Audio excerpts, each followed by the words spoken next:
Good evening and welcome to Tucker Carlson Tonight. They always accuse you of the very things they're doing themselves.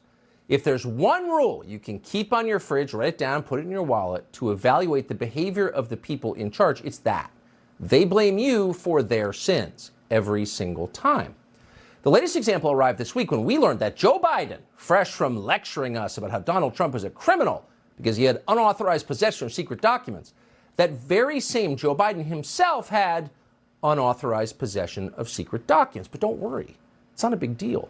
Unlike you and that despicably orange Donald Trump, Joe Biden is a good person. Joe Biden is so virtuous he has transcended temporal law. It's not a crime when he does it. So that's the frustratingly familiar headline from this week's story, which you've probably seen by now. But the details of the story are actually pretty interesting. So a week before these last midterm elections, Joe Biden's lawyers were for some reason rooting around in a locked closet in the Washington office of something called the Penn Biden Center for Diplomacy and Global Engagement.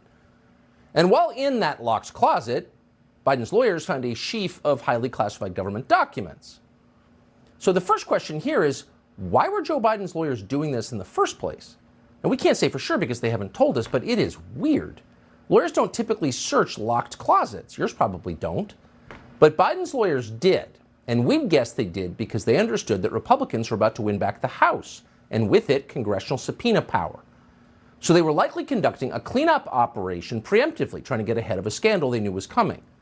And of course, they hid what they found in that closet until after the midterm elections because there's no reason to influence voters too much with information. So there's that. And then there's the question of the so-called Penn Biden Center at the University of Pennsylvania. What is that exactly?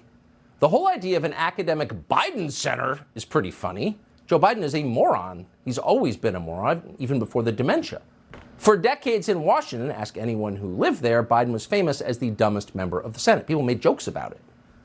So why would an Ivy League university name a think tank after a man who can't think and then pay him nearly $1 million a year for not doing anything? Good question. We'll have more on that in just a minute. But first, a word about classified documents. Now, this is not a partisan point, not attacking anybody, it's just the truth. These people you see on television huffing and puffing about vital state secrets, on both sides, by the way, not just Democrats, everybody, vital state secrets, they're either lying or they don't really understand how Washington works. How many legitimate vital state secrets are there? Well, actually, not very many at all. In a democracy, the government has no right to hide what it's doing from the public, except under extraordinary circumstances. It's fine to classify the Normandy invasion until it happens. It is not fine to spend 60 years hiding the fact that the CIA was involved in the murder of a president. Hiding your involvement in the Kennedy assassination is not a national security precaution. It is criminal behavior. And it's made possible by a classification regime that was designed not to protect this country, but to protect and enrich our permanent political class, which it very efficiently does. Oh, but our enemies, screeched the morons on TV. If we declassify these documents, whatever they are, if we do that, our enemies will learn our secrets. Please. China already knows our secrets, all of our secrets. The Chinese government has hacked every agency in Washington, and everybody knows that, and nobody seems to care. The Biden administration cares so little, in fact, it just suspended a counter-espionage program designed to stop Chinese spying. In other words, the Chinese can know, but you can't know. Biden trusts Beijing more than he trusts you.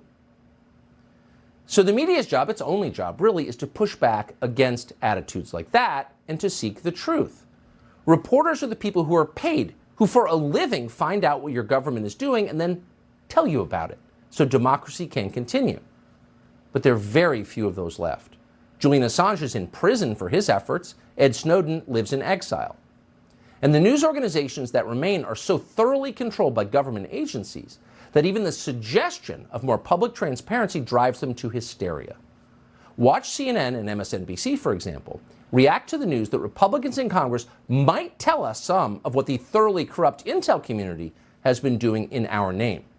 A House committee where Republicans can shred at the integrity of the federal government and tell America that your government is spying on you and coming after you, that is at the heart of this tear down, break down the government. We can't trust the government. We're going to topple it. He just gave them a committee platform to have those hearings. And you better believe that is going to be heroin in the veins of Fox News viewers over the next 2 years. Basically, they're establishing a subcommittee or a committee on witch hunts and deep state conspiracy theories. This is so extraordinarily dangerous. As you said, they're going to actually, these people want to target America's intel community. This is a body that, of the Congress that we are trying to maintain credibility with, and we are not going to do that by opening up all kinds of suspicions about the institutions in our society. It's outrageous to tell people the government is spying on them, especially since the government is spying on them. That's confirmed, by the way. That's a fact. They spied on us. But if you want to know what your government is doing, scolds Joe Scarborough, you're, quote, targeting America's intel community. You're unpatriotic. You're a disloyal American if you don't want to be lied to. That's what they're saying out loud on MSNBC tonight. In the past few months, we've learned that for years, Twitter functioned as a mouthpiece for the FBI and the spy agencies. Clearly, the same thing has happened to cable news. And that is a graver threat to our democracy than any group of Trump voters who wandered around the Capitol on January 6th. It's not even close. But back to our story and the hilariously obvious double standard on the question of classified documents. It was just this summer that NBC's hyperventilating House historian Michael Beschloss suggested that Donald Trump deserved the death penalty for keeping classified documents at Mar-a-Lago, fried like the Rosenbergs in the electric chair. Former CIA Director Michael Hayden agreed. Sounds about right, Hayden wrote, because at this point it's totally normal for CIA directors to fantasize about killing American presidents. So just for fun today, we reached out to Michael Beschloss to ask what punishment he thinks Joe Biden deserves for keeping classified documents in his office. Of course, Beschloss didn't respond to us. He was too busy applying pancake makeup in his living room for another MSNBC hit. But to be fair, it wasn't just Michael Beschloss who claimed that Trump was endangering America with those documents. They all said that. Watch. The seriousness of the potential threat to national security information, I just don't know what to say. If he was in possession of classified documents, those are by definition potentially harmful to our national security. We have a president of the United States who has played fast and loose with the national security. We have a situation where what he was doing was dangerous to our national security. These are really classified and a really threat to national security. That really jumps out to me as a national security threat. This is a national security crisis. The extreme risk that Trump was willing to take with our national security. The funniest part was Bernstein, formerly the Washington Post, who literally participated in an FBI operation, not guessing, documented, an FBI operation to drive a sitting duly elected president from office. Carl Bernstein participated in that, and he's lecturing us about how, no, we have to keep the secret things secret. So last night we learned that Joe Biden, someone with no power to declassify anything when he was vice president, stashed classified documents in the closet of his private office at the very same time he was sending the DOJ after Donald Trump for doing the same thing. So how exactly are our news media going to make sense of this? Well, of course, with maximum shamelessness. Today, CNN trotted out a CIA lawyer called Brian Greer to explain that mishandling classified information is no longer a big deal. In fact, honestly, kids, it happens all the time. Almost any mishandling case could potentially be shoehorned into a criminal investigation. But going back to my prior point, because this type of mishandling happens all the time, and now it's become such a political football with all three last presidential candidates being investigated, I do worry about, while we need to take this all seriously and it needs to be investigated, I do worry about over-criminalizing it. Launching these full investigations that become political footballs is dangerous because it can disincentivize people from serving in the federal government. But we do want to incentivize them again to do the right thing, which is report it when it happens, and not to do the wrong thing, which is to conceal and obstruct, which is what Trump did. Some of us who've worked in cable news for the past 25 years can affirm it wasn't always the case that every time you flipped on the tube, there was some CIA or NSA or FBI employee telling you what the truth is, because news organizations used to assume that if someone was paid to lie for the government, they probably weren't a reliable oracle on TV. They probably weren't telling the truth to viewers. But now it's the norm. So the CIA lawyer you just saw, Brian Greer, was telling us just a few months ago that Donald Trump, by doing the same thing that Biden did, endangered, quote, national security. The intelligence agencies, Greer said, quote, have no choice but to assume a compromise and take proactive measures to protect our sources and collection capabilities. That was then, like August. Now he's telling you this kind of thing happens all the time. Just calm down, calm down. The rest of the news media has been every bit as brazen. The Washington Post just reported that, quote, the case will likely draw comparisons to Mar-a-Lago, but appears to be quite different. Really, how is it quite different? By the way, every news source is telling us there were 10 documents found. How do they know that? Well, of course, they don't know that. They have no idea how many documents were found. They're just taking Biden's lawyer's word for it. That's not news collection. That's press release writing. But you will see identical articles in Forbes and Business Insider and The Hill, the usual places, all repeating the same scripted talking point. Now, in one sense, what those outlets are telling you is true. Joe Biden, we learned today, was not holding on to the kind of cocktail napkins found at Mar-a-Lago. He had actual classified information about a bunch of countries, including Ukraine, from his time as vice president. Why? Why is it always about Ukraine? What is going on in Ukraine? Don't talk about the biolabs. What is that? Why the obsession with Ukraine going back long before the Russian invasion of Ukraine, going back many years? Well, in this case, it turns out that 3 days before Joe Biden left his job as vice president in January of 2017, the Ukrainians were also a little bit confused about the focus on their country. In mid-January 2017, State Department officials circulated a report from Ukrinform, that's the Ukraine state media organization, and the report said this, and we're quoting, literally on the last days of his term, the U.S. Vice President Joe Biden is going to Kiev. How can we explain this attention to us? So even the Ukrainians were confused. Why is the President of the United States, the world's richest country, spending so much of his life focused on Europe's poorest country, Ukraine? What's going on? Well, here's one explanation. At the same moment that Joe Biden was visiting Ukraine as his last official act, his drug-addicted son, Hunter, was still making tens of thousands of dollars a month in a no-show job on the board of Burisma, the largest gas company in Ukraine. Natural gas, something Hunter Biden knew nothing about. Hunter Biden would hold that fake job until 2019.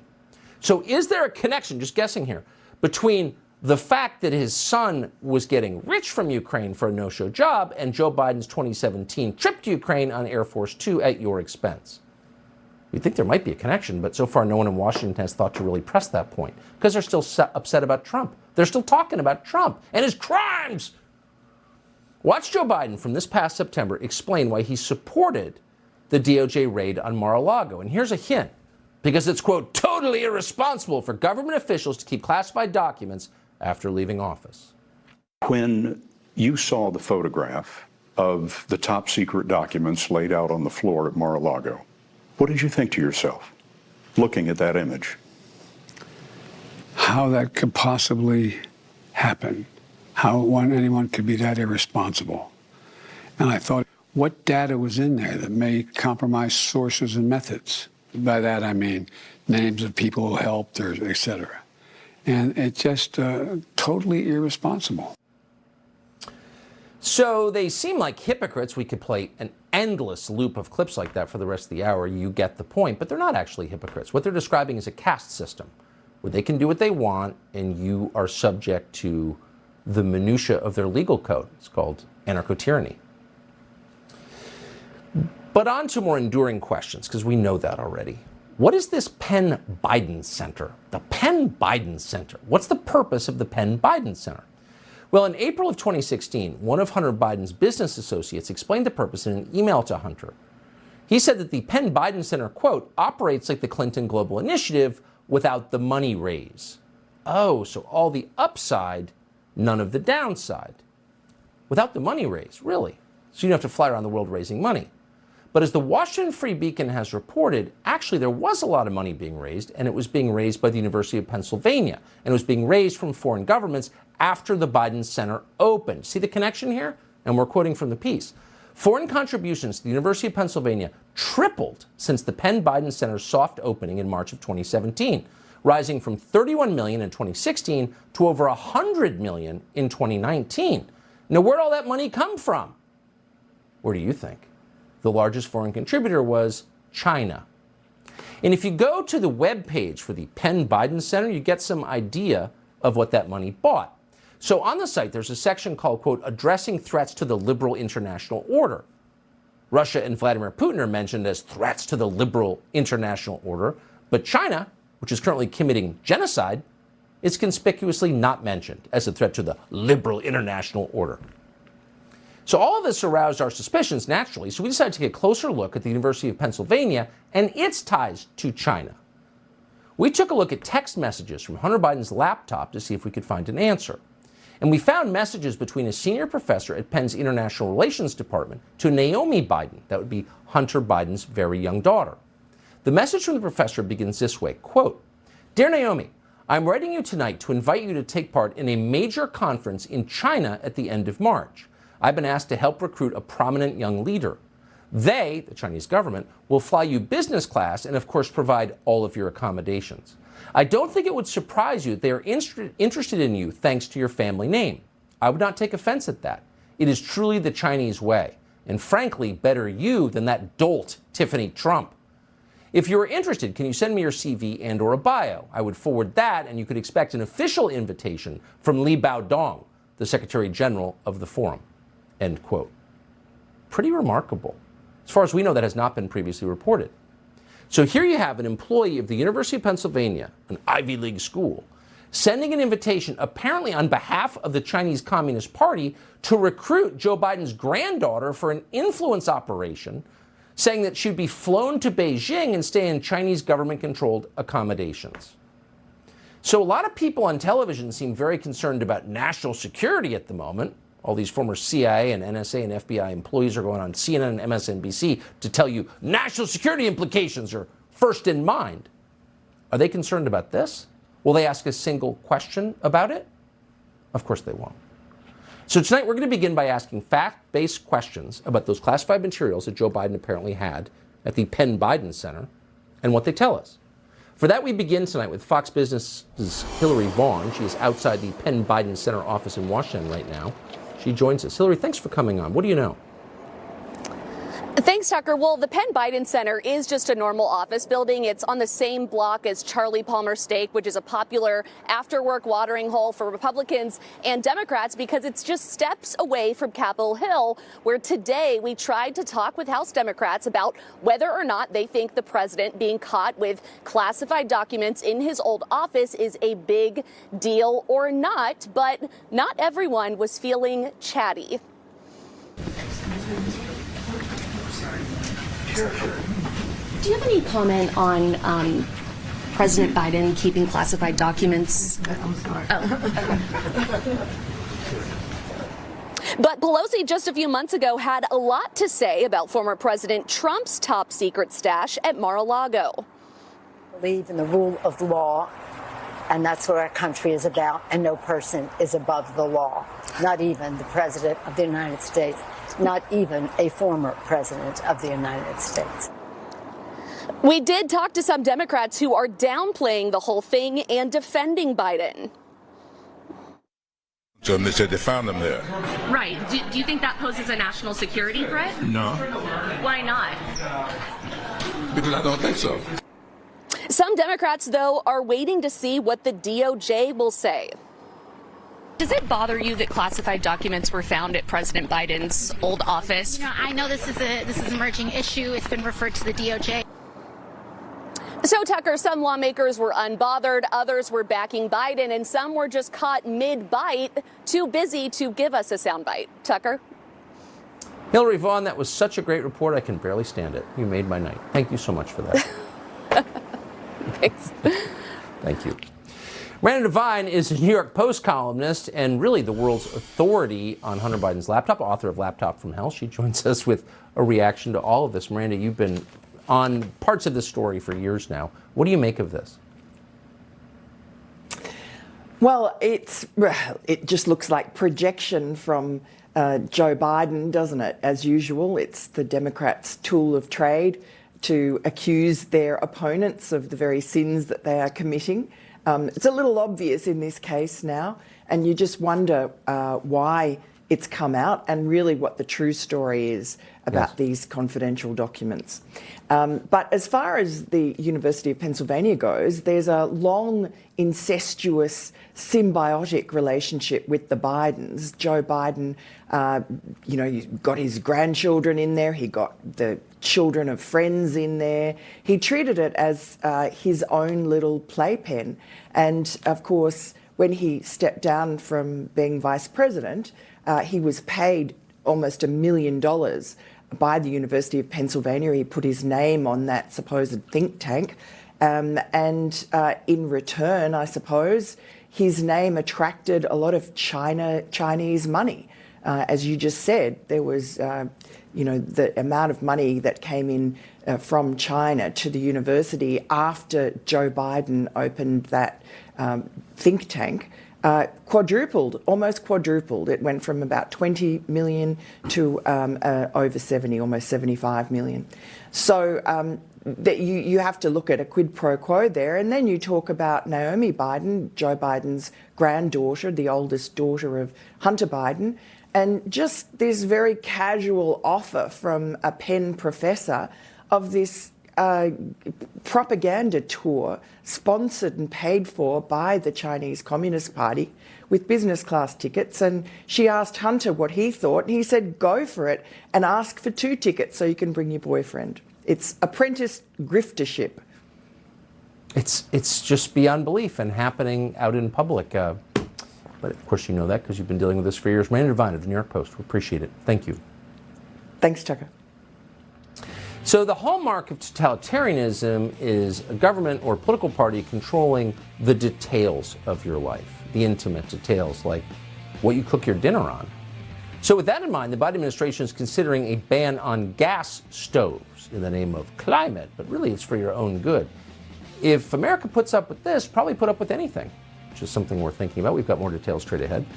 Plus, new medical guidance for obese children, apparently written by the pharmaceutical companies. More on that story next.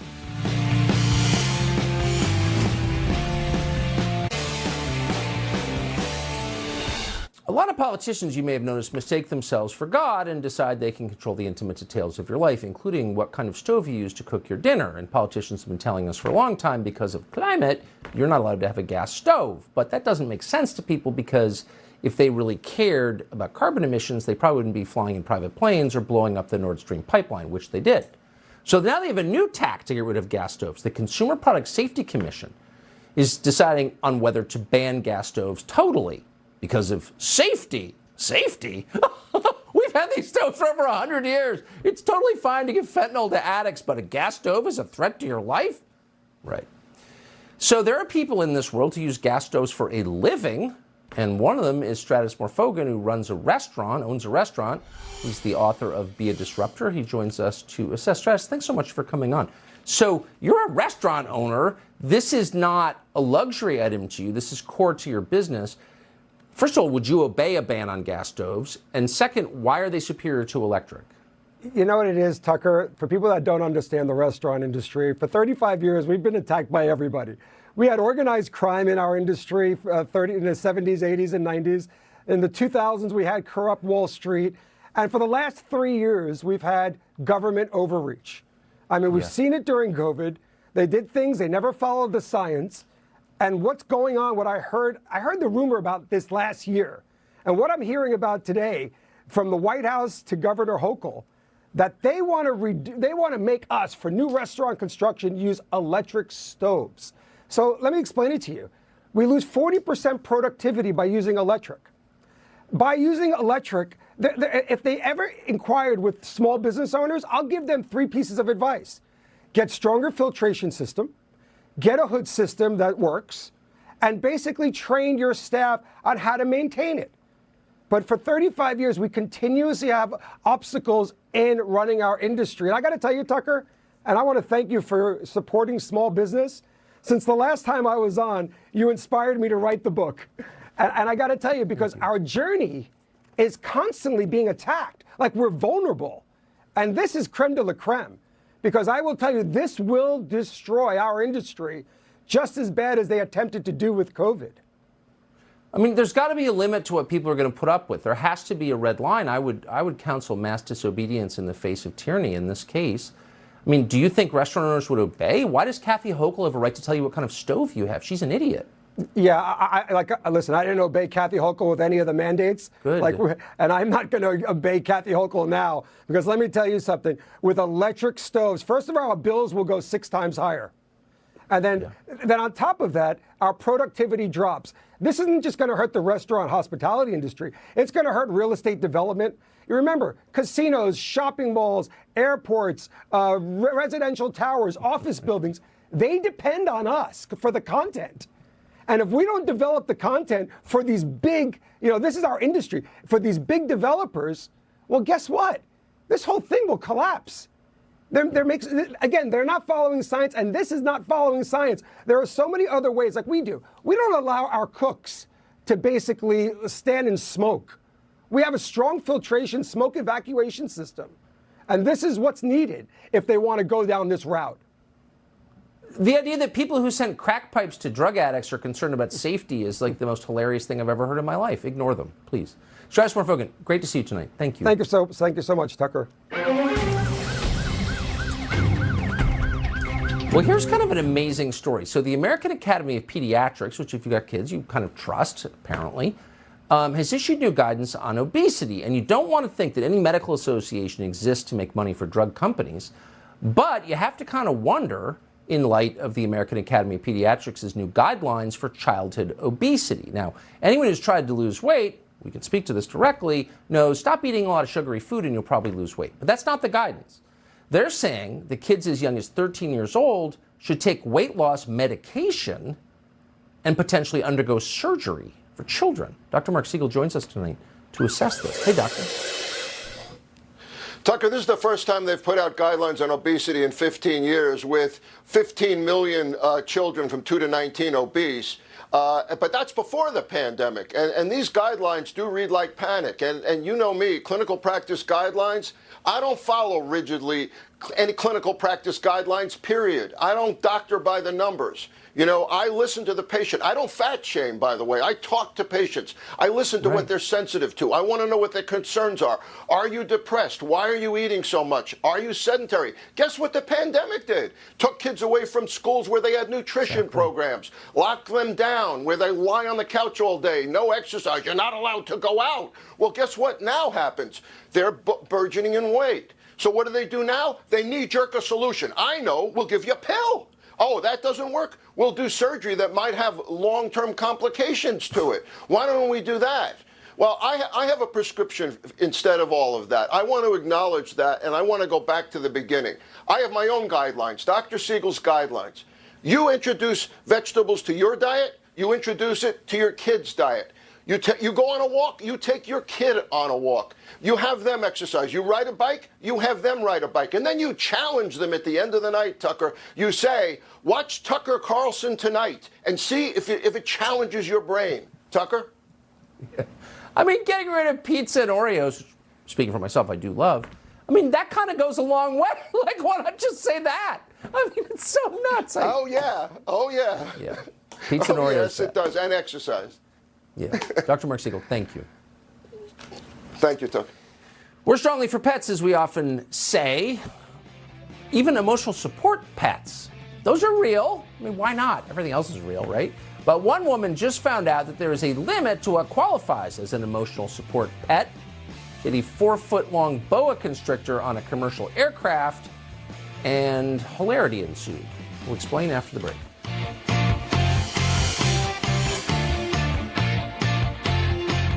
Fox News Channel. Air travel has become so unpleasant that some travelers have begun bringing emotional support animals onto airplanes, and that's understandable. But what qualifies as an emotional support animal?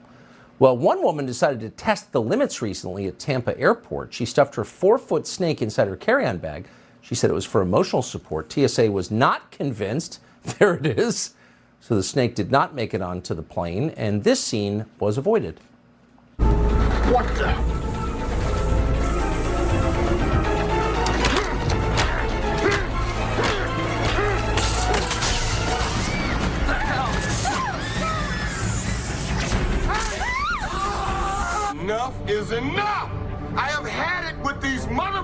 snakes on this mother plane.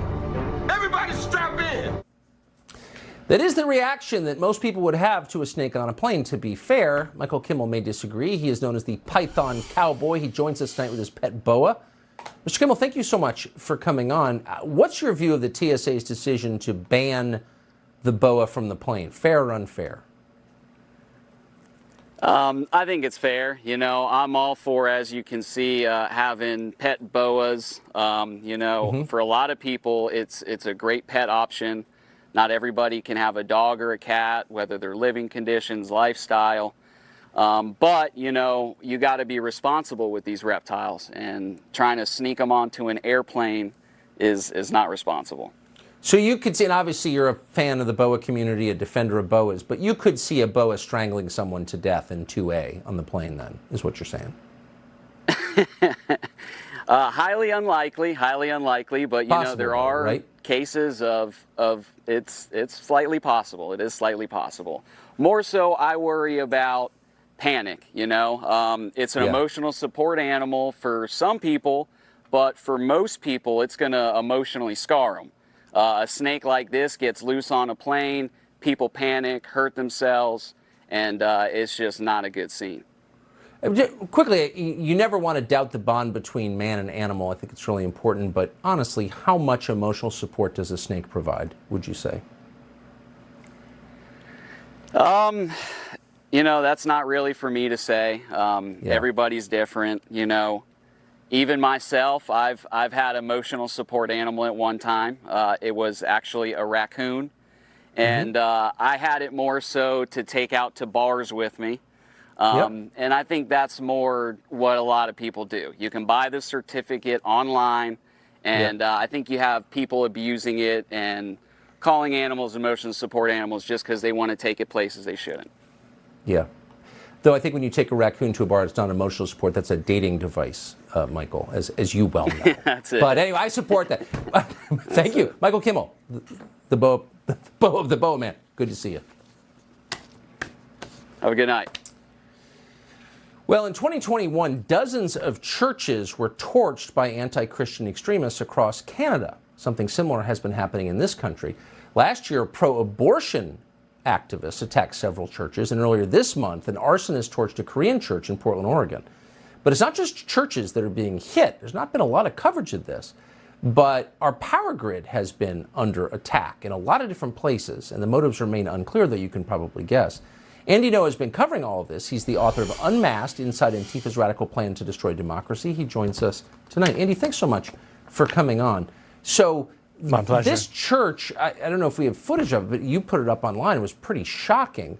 How much coverage, they just burned this church down, this Korean church. There it is. How much coverage did that get? It got a bit of coverage locally because it's happened in downtown. It's one of the few remaining, was a historic church in Portland. It was completely destroyed in the fire. It was 117 years old. And what remained of it was destroyed by the city because it was at risk of collapsing and potentially injuring people nearby. In my reporting, I reported out that the suspect, the arson suspect, is a trans woman who's from the New England area. Last address was in Rhode Island. And she allegedly told investigators that she has a history of mental health issues and her voices in her head to burn down the church. The tragic destruction of the church is really just one small part of the day-to-day human misery that is playing out on the streets of Portland and Seattle and San Francisco, LA, because of failed leadership regarding the homelessness crisis.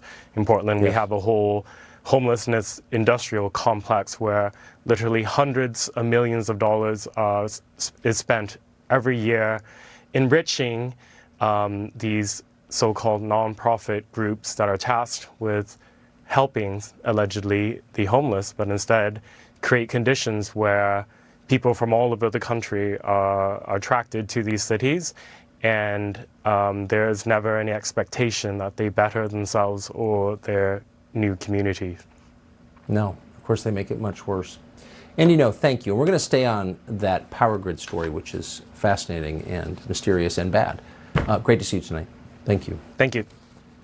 So in the middle of the biggest public health crisis in our lifetimes, news organizations did the opposite from what they should be doing. They censored true and useful information about COVID.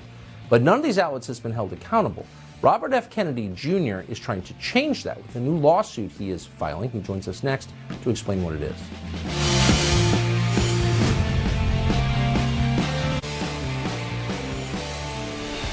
You may not have heard of something called the Trusted News Initiative, but you should know about it. It's a major tool of information control in the United States.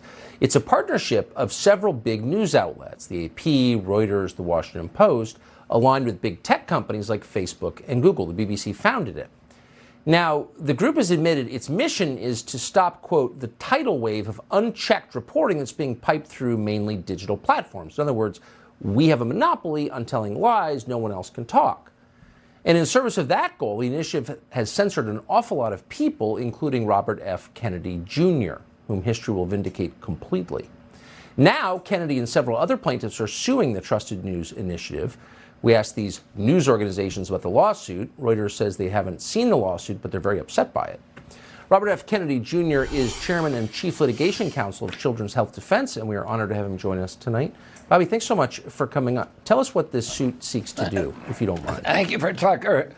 Well, you and I know that from the Twitter files and that other information that's being released that the White House and other government agencies were colluding with the social media sites and with other news organizations to censor criticism of government policies. This is something different. The Trusted News Initiative was a secretive cartel that involved the big legacy media companies that you mentioned, the Associated Press, Reuters, the Washington Post, and the BBC, and also the social media platforms, Microsoft, Google, Facebook, and Twitter. And it was an agreement that had two purposes. One was to suppress and censor any information, whether true or not, that departed from official government orthodoxies and government proclamations. I think probably the more motivating purpose of the cartel was revealed in one of the memos that we have obtained from BBC, which is to destroy their rivals in the independent media. The BBC memo says to the other groups, and it was BBC, which is a British government-owned news network, and it was the one that orchestrated this secret collaboration, anti-competitive collaboration. And what they said is, although we are ostensibly all rivals and competitors with each other, the existential threat to all of our business models comes from thousands of independent news sites who are now not only providing all this content that people are reading, but they're also diminishing trust in our organizations. And the way that we can destroy them, they called stamp them out and choke them. In this memo, they use those phrases, is to deny them platforms on the social media sites, because those platforms, the viral movement of these news stories is critical for the business models of those smaller news providers. So what they said is anybody who departs from the trusted news, which is the official government narratives of WHO, CDC, and the White House, and Anthony Fauci and NIH, we will make sure to identify them and to make sure that they are not given a platform. And again, Tucker, this had nothing to do with whether the statements were inaccurate. They use the word misinformation, and they acknowledge this throughout as a euphemism for any statement that departs from official government orthodoxies. So that's the point right there. They were censoring things that were true, and that's when you cross into criminal propaganda, in my opinion. And we're rooting for you in this lawsuit and otherwise tonight. Robert F. Kennedy Jr., thank you. Good to see you. Thank you very much, Tucker. We'll be right back. Last night we promised you an investigation into the new woke M&M. It's an obese M&M who hectors you about diversity. We're not quite done with our investigation. We'll bring it to you later in the week. Also, we had an amazing hour-long interview today with one of the great baseball players of all time, and a great guy, by the way, Keith Hernandez. That's on Fox Nation. You can see it tomorrow morning, and we'd highly recommend it. As for this show, we'll be back tomorrow, as always, 8 p.m. Have the best night with the ones you love. Sean Hannity follows this show. See you tomorrow.